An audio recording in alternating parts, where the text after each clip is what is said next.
টিয়ার গ্যাসে জ্বলছে চোখ, নাক, শ্বাসনালী। ওর সঙ্গে সঙ্গে অন্ধের মতো দৌড়ে চলেছে আরো অনেক সিরিয়া থেকে আসা শরণার্থী। ওরা সবাই সিরিয়ার ভয়াবহ গৃহযুদ্ধের শিকার। ওদের ঘরে মানে ফেরা দ্য হোমকামিং এর পেছনে একটু গল্প আছে আর কি। সেটা হচ্ছে যখন ওই সিরিয়ার গৃহযুদ্ধের সময় তারা ওই পালাচ্ছিল, সেই নিউজগুলো পড়ে না খুব মনে ধাক্কা খেতাম। তো এরকম গাদাগাদি করে মানুষ পড়ে যাচ্ছে, এবং নিশ্চয়ই তোমাদের মনে আছে আয়লান কুর্দির কথা, যার ছবিটা বিশ্ববিখ্যাত হলো, মানে ওই উল্টে পড়ে আছে একটা 3 বছরের বাচ্চা। খুব মনে আর কি আঘাত লেগেছিল। সুবোধ সরকার একটা কবিতা লিখেছিলেন, যেটা মানে উনি বলেছিলেন যেন আল্লাহ পড়ে আছেন সমুদ্রের তীরে, মৃত অবস্থায় আল্লাহ পড়ে আছেন আয়লানকে দেখে। তো যাই হোক, এগুলো মনের মধ্যে খুব অভিঘাত তৈরি করে, এবং আমার মনে হয় যে একটু লিখি, একটা কিছু গল্প লিখি। তো আমি এমনিতে কল্লোল লাহিড়ী, মানে যিনি ইন্দুবালা ভাতের হোটেলের লেখক আর কি, কল্লোল লাহিড়ী, ওনার আমি ছাত্র। তো উনি আবার আমাদের মাঝে মাঝে টাস্ক দেন। তো আমাদের একবার বললেন দুর্গাপুজো নিয়ে একটা গল্প লিখতে, ওটাই টাস্ক ছিল। তো এবারে আমার মনে হলো যদি আমি এই দুর্গাপুজোটাও তো মানে এখন গ্লোবাল হয়ে পড়েছে, আমি যদি এই কাহিনীটাকে মেলাতে পারি কোনোভাবে, মানে একজন সিরিয়ান শরণার্থীর কাহিনী যে দুর্গা ঠাকুরের মধ্যে তার পরিবারকে খুঁজে পাচ্ছে, মানে মনে হলো যে একটা অদ্ভুত কানেকশন তৈরি করা যায় তাহলে, এবং আমি ওই গল্পটা লিখে ফেলি। এবং স্যারেরও খুব মানে ধন্য যে আমি ওনার প্রশংসা পেয়েছি। আর এরপরে এই গল্পটা আমার বেরোয় হচ্ছে শারদীয়া নির্মুখোশ বলে একটা পত্রিকা হয়, সেইখানে বেরোয়।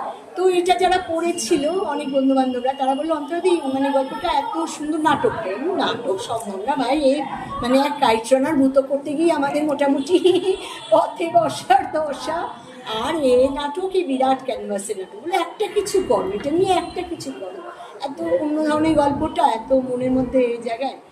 ঠিক আছে, তখন আস্তে আস্তে আমরা এই প্ল্যানটা করি, ঠিক আছে একটা শ্রুতি নাটক করি, শব্দ সহযোগে আমরা একটা শ্রুতি নাটক করি।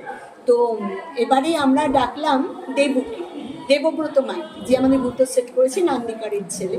তো দেবুর কিন্তু মানে ব্রেন খুব মানে ক্রিয়েটিভ জিনিয়াসটা ভীষণ আর কি। ওই কিন্তু আমাদের এই আইডিয়াটা দিল যে গোটা স্টেজটাকে সাদা কাপড়ে মুড়ে দাও, এবং যারা পড়বে তাদেরও সাদা ড্রেস থাকবে, গোটা প্রজেকশনটা ওদের ওপর দিয়ে চলবে আর কি, এরকম একটা আইডিয়া। এবং এটা আমরা দেখলাম সত্যি একটা অদ্ভুত এফেক্ট এলো, মানে মনে হচ্ছে না ওই এর মধ্যে মানে ওয়ার্ল্ডে ঢুকে গেছে ওরা।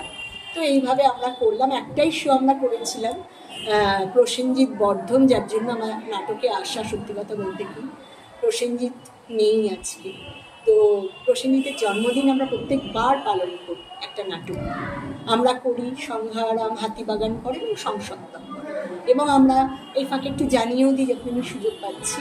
তো এইটা থেকে যেটুকুই অর্থ ওঠে আমরা মাসিমার কাছে দিই, মানে বছরে একবার করে দিই, দেখাও করি, মাসিমার সাথে গল্প করি।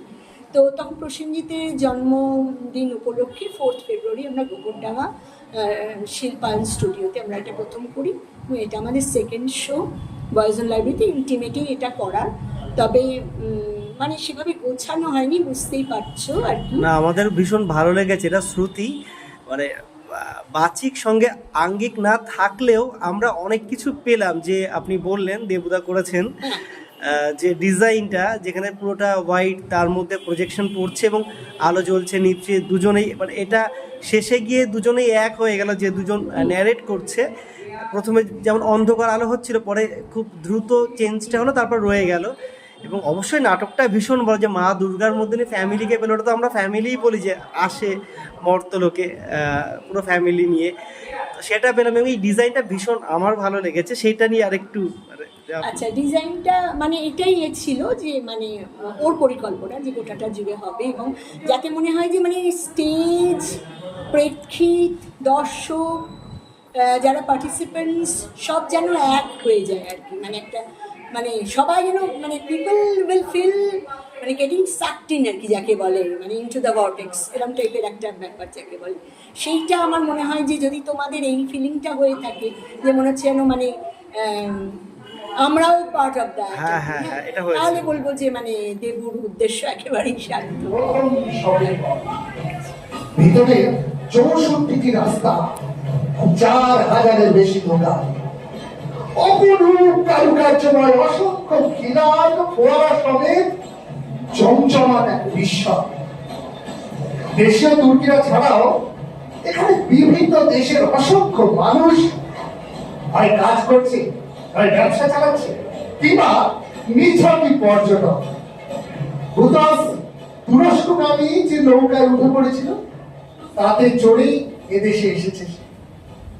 এক সহযাত্রীর কোন এক পরিচিত জনের সূত্রে এই গ্র্যান্ড বাজারের রুমেলি ক্যাফেতে অস্থায়ী স্টুয়ার্ডের একটি কাজ পেয়েছে সে। বুত্রাসের ইংরেজি, আরবি আর তুর্কি ভাষায় অসম্ভব দক্ষতা দেখে ক্যাফের মালিক ছুটিতে থাকা এক কর্মচারীর জায়গায় মাস 6 জন্য বহাল করেছে তাকে।